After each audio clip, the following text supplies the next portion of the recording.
Hey, Next 50, Coach Valarie here, hashtag Pajama Gym.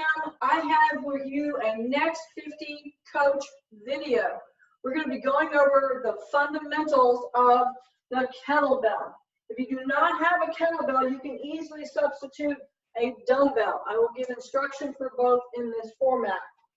So to begin, we're going to learn how to address the bell. And how this is done is it's actually put on the floor in front of you.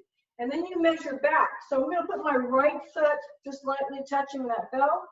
And I got this whole heel to toe. So I'm going to step back literally my 1 foot distance, not 12 inches, my foot distance back. From here, I'm just going to open this up into a nice squat stance position. So that means that my feet are wider than my hips and those toes are slightly splayed out to protect those next 50 knees.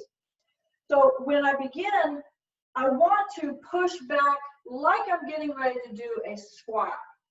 But actually, for kettlebell, this is called a hinge because the hip is actually hinging back and then hinging forward again. Notice when I hinge back, I push all my weight back into those heels. Heavy in the hips, heavy in the heels. Those toes are floating off the ground. This is how I begin the kettlebell movement. It begins with a big pull all the way back. So again, I would drop down to that hinge, put my fingertips lightly on that bell. I should have a straight line from my knuckle to my wrist. There's no cranking here, no torquing. Nice straight line. I lift up my chest.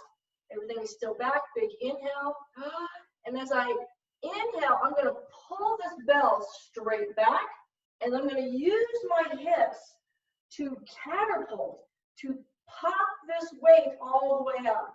So the kettlebell is a total body exercise device because I'm not just using my arms. I'm using the biggest part of my body, my hips and my legs, to propel this weight upwards. So again, from that addressed position, that 1 foot distance back, my squat stance position, toes are out, nice and comfortable, chest is up. Hinge back, heavy in the heels, heavy in the hips. Got that vertical shin. Watch that knuckle position. Big inhale, pull it in. Exhale. Inhale. Every time I come up here, I'm squeezing those hips as tight as I can. Inhale. X.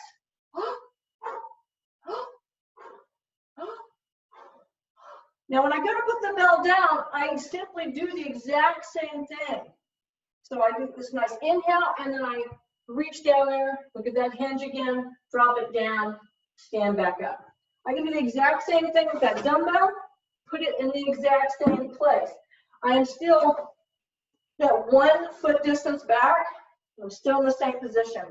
The difference here is that when I pick up that bell, I really want to be holding the bell here. I want to be holding it vertical. So the hands are on the top and the bottom, and I got this nice grip on this handle.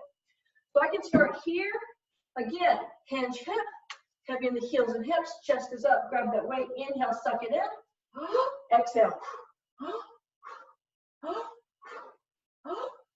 And then the same thing to release it, drop it and swing it out there in front. Now let's look at some of the mistakes that I see across the internet when I'm watching people do kettlebell. I see a lot of low positions. I see people bending all the way down and swinging from this down position. I'm going to tell you right now that it's bad for your back. Don't do it. I also see a lot of thigh. So people will be a little bit more down here. Okay? I've got a Russian school certification, and I was taught that there should basically be no light between you and that bell. I am touching myself. I've got my thumbs right here, close to my groin at all times. This is a proper and safe back position. Anytime I'm dropping this down further, I'm bowing my back and I'm causing all kinds of disruption back here. So you should stand in this position right here. You're never really going anyplace else. So from here, I would just simply inhale back.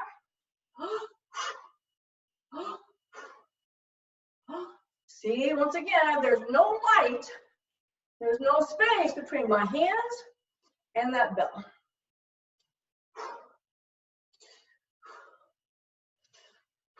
Hinge hip, Chest is always up. And again, I'm using my hips to catapult or propel that weight forward. And there you have it, how to swing the kettlebell. Of course, we swing a lot of kettlebells from that standing position in the level 2 videos. So if you are confused or you're not quite sure, reference back to this next 50 coach video for proper technique and breathing, always important. Remember, we're trying to heal ourselves, make ourselves stronger, not weaken ourselves or hurt ourselves. Until next time, happy, healthy, and whole, guys.